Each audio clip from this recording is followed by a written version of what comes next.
बहुत अरसे के बाद हमें अदालतों से एक अच्छी खबर मिली है। ये पूरी कौम के लिए खुशी की बात है कि अभी भी हमारी अदालतों में रमक है इंसाफ की। मैं अप्रिशिएट करता हूँ कि चीफ जस्टिस साहब ने जो है और सुप्रीम कोर्ट ने एक इंसाफ का फैसला किया है। तो आज का दिन पाकिस्तान की अदालती तारीख में एक संग मील है। सुप्रीम कोर्ट के जज साहबान का शुक्रगुजार हूँ कि जिन्होंने इंसाफ के तकाजे पूरे किए। पाकिस्तान तहरीक-ए-इंसाफ का दामन खुशियों से भर गया, आंगन में ज़मानत का एक फूल खिल गया। वाक़तन आज इमरान खान की 9 मई के केसेस में ज़मानत का मामला इतना ही वज़नी है या पाकिस्तान तहरीक-ए-इंसाफ हालात को भांप नहीं रही। हम पैनलिस्ट से पूछ लेते हैं जिनका तारुफ मैं पहले करवा चुका हूं, लेकिन फिर भी बता दें। अब्दुल कयूम सिद्दीकी साहब जियो न्यूज़ से, सुहेल रशीद समा न्यूज़ से, जाज़ेब अब्बासी नुमाइंदा एक्सप्रेस न्यूज़। आप तीनों कोर्ट्स कवर करते हैं जी, तो अगर आप क्विकली इसी सेंटिमेंट को जहन में रख के, अगर मैं आपसे जाज़ेब शुरू कर लेता हूँ, क्विकली बता दें कि ये सेंटिमेंट है, इमेजिन करते हैं ये ठीक कह रहे हैं, इनको खुशी क्यों महसूस हो रही है, वजह क्या है, ज़रा उसके ऊपर पहले फोकस करते हैं, फिर देखते हैं कि ये वाक़तन खुशी दायमी है या वक्ती है या इसके अंदर कुछ और मसला। जी गो हेड बताइए। देखिए, पहले तो पाकिस्तान तहरीक-ए-इंसाफ 26वीं आईनी तरमीम के मामले को लेकर अब बहुत ज़्यादा ये तनकीद करती रही कि जो जजेस आए हैं 26वीं आईनी तरमीम के बाद, इनसे हमें इंसाफ की कोई तवक्को नहीं है। ठीक है। और फिर उसके बाद अब उनको ये रिलीफ मिला है। और रिलीफ क्या है इसमें, मैं ज़रा जानना चाह रहा हूँ। देखिए, रिलीफ तो बुनियादी तौर के ऊपर अभी जो ट्रायल है वो तो अभी चलना है। ठीक है। अभी तो ज़मानत का मामला है और कोर्ट ने इस बात का जायज़ा लिया कि प्रोसिक्यूशन का जो केस है उसमें नकाइस हैं, तो इस बुनियाद पर ज़मानत बनती है, दी जाती है।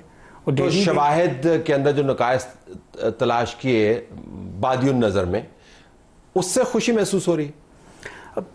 मेरे ख्याल में पाकिस्तान तहरीक-ए-इंसाफ जो है वो कबल अज़ वक्त खुशी मना रही है। वो तो जजमेंट पे हम आते हैं, लेकिन आपको कोई वाज़ेह मुझे आप बताएं जी कि क्या खुशी की हवा जो है ये कहाँ से महसूस कर रहे हैं? जैसे वीराने में चुपके से बाहर आ जाए। नहीं, बाहर कुछ ना कुछ तो आई ना, कुछ चुपके चुपके आई, थोड़ी सी आई। क्या खुशी की क्या बात है इसमें? खुशी उनके लिए एक एलिमेंट तो ये है कि उनको लगता है कि बड़े अरसे बाद अदालत से शायद हमें कोई रिलीफ मिले। अब रिलीफ है या नहीं, वो चीज़ ये है कि 9 मई से जुड़ा हुआ मामला है ना, तो जो उनकी पार्टी है उसको पॉलिटिकली तो प्ले करेगी कि देखिए जी 9 मई के मुकदमे में हमारे लीडर को ज़मानत तो सुप्रीम कोर्ट ने इंडोर्स की है और लाहौर हाई कोर्ट ने जो कुछ लिखा था कि जी ये बंदा ज़मानत के अहल नहीं है, वो फैसला सेटिसाइड कर दिया। और ये दिलचस्प नुकता है, अगर कोई और केसेस होते तो शायद इतनी खुशी महसूस ना करे, क्योंकि 9 मई के केसेस हैं। ठीक है, उसमें जमानत है, 9 मई जमानत और 9 मई से है, जिसके बारे में आपने कहा कि उनके एतराज़ात बहुत सारे थे। लेकिन मेरे ख्याल में अगर ये फैसला अपील में आता तो शायद पीटीआई को खुशी महसूस करनी चाहिए। लेकिन फिलहाल इनकी खुशी की हदें, ये खुशी कहाँ से आ रही, कौन सी खिड़की खुली? तहल साहब, आपको याद है जब ये मुज़ाकरात का दौर शुरू हुआ था तो पीटीआई की पहली शर्त क्या थी कि प्रोसिक्यूशन मुकदमात की पैरवी ना करे। तो इस केस के अंदर this is the classic case कि प्रोसिक्यूशन ने मुकदमे की पैरवी नहीं की है। अब वो कैसे? चालान दाखिल नहीं किया, 1 साल से कस्टडी में है, कस्टडी को रेगुलराइज नहीं किया और पीटीआई ने उस कस्टडी को चैलेंज नहीं किया। आपने 4 जुमलों में एक मिली भगत का बहुत सामान पैदा कर दिया है जो हमारे लिए बड़ी परेशान। तो आप कह रहे हैं कि चालान जानबूझ के दाखिल नहीं हुआ? आप देख लीजिए, मेरी ज़राए के मुताबिक अच्छा चालान कौन दाखिल करता है? पुलिस करती है। पुलिस और प्रोसिक्यूशन डिपार्टमेंट किसके नीचे होता है? गवर्नमेंट के नीचे होता है। तो ऐसी कौन सी वजूहात थी जबकि चीफ जस्टिस का आपको पता है कि 4 माह पहले फैसला आ गया था जिसके अंदर ये जिना हाउस वाला केस भी था, जिसके लिए कहा गया था कि 4 माह के अंदर ट्रायल मुकम्मल किए जाए। लेकिन एक मिनट देख लेना, चीफ सुप्रीम कोर्ट की जजमेंट भी मौजूद थी, लेकिन इस सब के बावजूद जो सबसे बड़ा जो आर्गुमेंट सलमान सफदर ने दिया ना, उससे कहा कि जी 1 साल से चालान दाखिल नहीं हुआ, फर्द जुर्म आयद नहीं हुई, अदालत ने फाइल बंद की और पिटीशन एक्सेप्ट। दूसरे ग्राउंड सुहेल, दूसरे ग्राउंड भी थे ना, सिर्फ यही ग्राउंड तो नहीं था ना? देखें, नहीं, एक चीज़ ये है कि चालान दाखिल जो नहीं हुआ ना, इस वजह से ये पेंडिंग ट्रायल्स में भी नहीं आता था। ट्रायल तो तब शुरू होता है जब फर्द जुर्म लगती है। तो जो साबिका डायरेक्शन थी कि 4 माह में ट्रायल मुकम्मल करें, उसका इतलाक इस पे होता नहीं था। दूसरा, चालान जमा ना होने को पीटीआई के जिन वकला वगैरह से हमारी आज भी बात हुई, वो ये कह रहे थे कि वो ये हमारे लिए कोई बहुत अच्छी बात नहीं है। उससे एक चीज़ ये भी बाकी है कि इमरान खान की हद तक 9 मई का ट्रायल चलना किस जगह पर है, क्या एटीसी में ही चलना है या कहीं और ले जाया जाना है। चालान दाखिल ना होने की वो एक उनके लिए ये खिड़की खुली हुई है कि कहीं पर भी हो सकता है। जी कहीं पर इसका फायदा हुआ इस फैसले में उनको, फिलहाल वक्ती तौर पर इसका फायदा हुआ उनको? वक्ती तौर पर फायदा तो ये हुआ है कि अगर आप वो इस्लामाबाद लगवा सकते हैं, बेल लगवा सकते हैं इस्लामाबाद हाई कोर्ट में 190 मिलियन केस की, और उसमें अगर वो सस्पेंशन करवा लेते हैं तो फिलहाल वो किसी और केस में रिक्वायर्ड नहीं रहेंगे कि उनको आप गिरफ्तार रख सकें या जेल में रख सकें। मेरा ख्याल है कि इसके पैरेलल ही एक GHQ हमला केस भी चल रहा है जिसमें चालान भी दाखिल हो चुका हुआ है और जिसमें एविडेंस भी ले की जा रही है, जिसपे 50 के करीब शहादतों पे क्रॉस भी हो चुका हुआ है। सो एक केस जो है वो चल रहा है जिसमें ये लकूनाज नहीं है। ठीक, तो अब ये देखें ना कि ये 3 FIRs थी मुख्तलिफ जो वहां पे हुए थे, उनमें 3 में ये नामजद थे और बाकी 5 में रैंसम वगैरह के वो चार्जेस वो छोटे, उसके तो बात ही नहीं। तो बेसिक चीज ये थी कि क्या पाकिस्तान तहरीक इंसाफ ने GHQ के केस के अंदर यही दरखास्तें, यही सारा कुछ किया है? क्यों नहीं किया है? करना चाहिए, कस्टडी चैलेंज करनी चाहिए अगर वही केस है। GHQ के तो केस में मेरी नॉलेज में कस्टडी नहीं है। अब ये जो कस्टडी नहीं है तो ट्रायल फिर किस पे चल रहा है?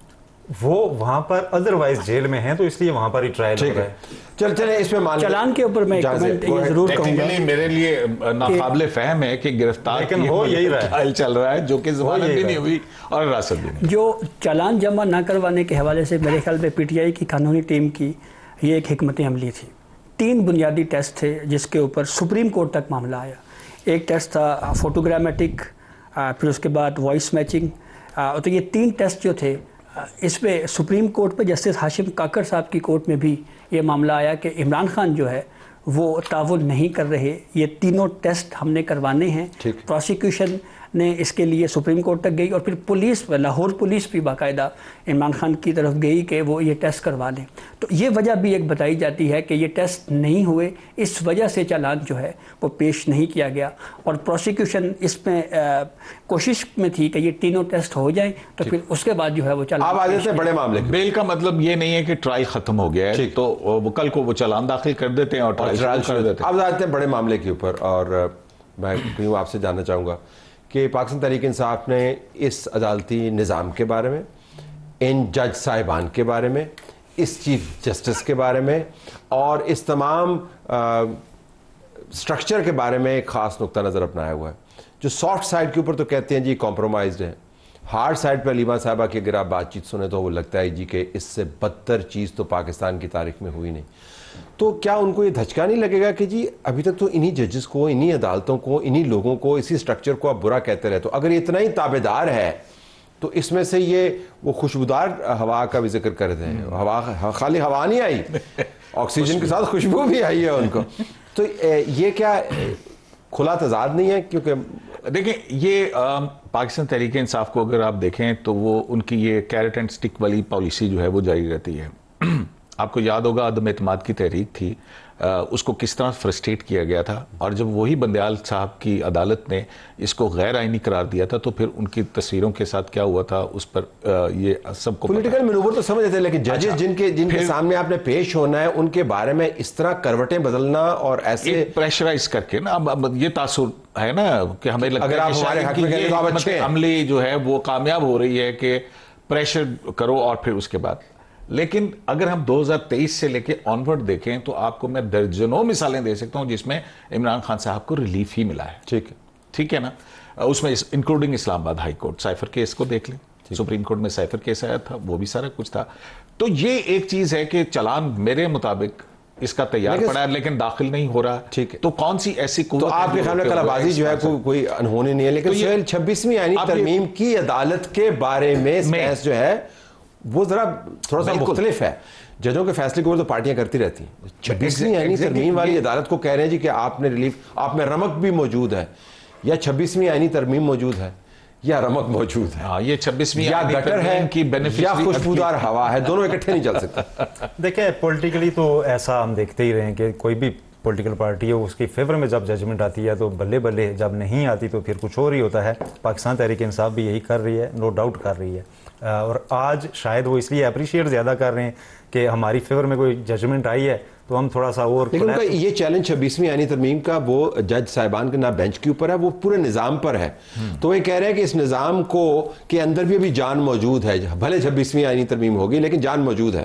ये निज़ाम के इंडोर्समेंट के ज़ुमरे में आता है वैसे ऑलमोस्ट यही है। लेकिन आज अलीमा खान साहिबा ने जो उसके बाद भी गुफ्तगू की है सुप्रीम कोर्ट के बाहर, तो वो ये फरमा रही थी कि अगरचे हमें इस अदालत से उम्मीद नहीं थी लेकिन हमें ये बेल मिल गई है।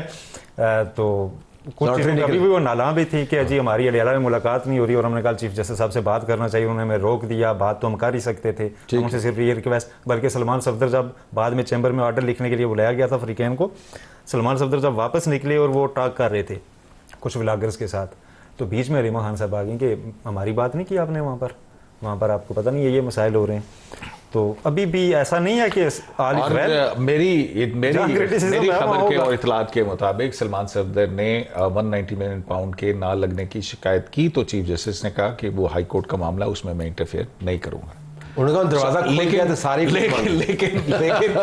लेकिन ये बात सलमान सफदर साहब ने नहीं बताई, ये उन्होंने नहीं बताया। जरा वापस आएगा अदालत के ऊपर, अदालती निज़ाम के ऊपर, सिर्फ अदालत पर नहीं, बेंच पर नहीं, जज पर नहीं, अदालती निज़ाम के ऊपर एतराज़ और अब उसकी तारीफ। देखें, पाकिस्तान तहरीक इंसाफ जो है, अगर हम उसकी तर्ज सियासत देखें तो उसने अदालतों को सियासी बयानियों के लिए इस्तेमाल करने की बहुत कोशिश की। सिर्फ इसी केस को हम बात कर लेते हैं। अलीमा साहिबा के हवाले से सलमान सफदर साहब ने कहा जी कि इमरान खान की जो फैमिली है वो उस वक्त कोर्ट के अंदर मौजूद हैं, तो वो आपसे बात करना चाह रही हैं। वहाँ पे कोर्ट ने उनको रोका। अली अमीन गंडापुर साहब एक दिन CM खैबर पख्तूनख्वा हैं, वो वहाँ से उठे और बेंच 1 में चले गए और कहा ओहो ये तो जस्टिस मंसूर अली शाह साहब की कोर्ट है। तो हम आए थे चीफ जस्टिस साहब के पास, चीफ जस्टिस साहब उस वक्त किसी और रजिस्ट्री में बैठे हुए थे। तो फिर उसके बाद आज सलमान सफदर साहब ने यह कहा जी कि इमरान खान को अडयाला जेल में सहूलियात नहीं मिल रही। तो ये वो सारी चीज़ें हैं जो सियासी मकासद के लिए वो इस्तेमाल करने की कोशिश करते हैं। जहाँ पे उनको रिलीफ मिल जाता है वहाँ पे कहा जाता है बल्ले बल्ले, और जहाँ पे रिलीफ नहीं मिलता वहाँ पे फिर कहा जाता है कि 26वीं तरमीम के तहत जो है वो लाए गए जजेस हैं, इसलिए हमारे साथ ये हो रहा है। अब जस्टिस शफी सदीकी साहब हैं, 26वीं तरमीम के तहत अपॉइंट हुए चीफ जस्टिस ऑफ पाकिस्तान। वही मैं कह रहा हूँ पूरा निजाम है, ये ऐसा नहीं है कि हसन अजहर रिजवी साहब जो हैं वो भी आईनी बेंच का हिस्सा। जस्टिस औरंगजेब को क्या हो गया, वो क्यों तब्दील हुआ? वो उसमें मेरा ख्याल है कि एक टेक्निकल इशू है। ख्याल नहीं, हमें मालूमात चाहिए। हम तो ख्याल रोज सुनते हैं, आपको मालूमात के लिए बुलाया हमने। ख्याल तो हमारा ख्याल। चलिए, मालूमात के हवाले से ये है कि वो एक्टिंग जज ऑफ द सुप्रीम कोर्ट हैं, तो ये मुनासिब नहीं होता कि हाई कोर्ट ही के फैसले के खिलाफ अपील वो जज सुने जो कि अभी तक हाई कोर्ट का जज है, उसके पास एडिशनल चार्ज है। जो है किस बात पे किया? रिक्यूज किया ही नहीं ना, पहले दिन कर देते, कल दोबारा वो बेंच का हिस्सा है। अगर कल ये केस लगता तो शायद कल वो बैठे भी होते, मुझे तो ऐसा भी हो जाता, वैसे गैर मौजूद होंगे। लेकिन बेंच पे जहां तक बात है कि PTI ने कोई ऑब्जेक्शन भी नहीं किया था कि जी ये तो 26वीं तरमीम वाले हैं। ऑब्जेक्शन तो उन्होंने इससे पहले भी किसी केस में नहीं किया। वो ज़बानी कलामी मीडिया की हद तक बात करते हैं, वहाँ पर कोर्ट रूम के अंदर हाजिरी पूरी है, इस्तेदाद पूरी है। दूसरी बात रही सलमान सफदर साहब की कि उन्होंने अपने क्लाइंट की अगर वो बात करते हैं तो मेरा ख्याल है ये पॉलिटिकली यूज करने वाली बात नहीं है। सलमान सफदर की हद तक हम ये बात कर सकते हैं कि वो एज पार्ट ऑफ PTI नहीं केस लड़ रहे होते हैं, और जहाँ पर सियासी बात आती है वो थोड़ा सा। लेकिन आप चावल की दुकान से गोश्त नहीं खरीदते, ये भी आपको पता है। और सलमान सफदर साहब जो है वो जानते हैं, वो सीजन है जी। लास्ट वर्ड जी। और इसके अलावा कोई भी आम आदमी है उसको ये रसाई भी नहीं दी जाती कि उसकी सहूलियात के हवाले से वकील चीफ जस्टिस ऑफ पाकिस्तान के चैम्बर में जाके बात करे कि हमें मेडिकल सहूलियात नहीं मिल रही, या हमारे साथ फ़लाँ इशूज़ हैं, या हमारा एक केस फ़लाँ हाई कोर्ट में पेंडिंग है, तो आप मेहरबानी करके वो भी केस फिक्स करें। लेकिन दिलचस्प आपने बात की कि एक्सेस की बात है। PTI खुश है, जो जिस तरह आपने रिपोर्टर्स से सुना, तज़कियानगारों से सुना, कि खुशी वक्ती है, जो असल जंजाल हैं उनके बाकी हैं।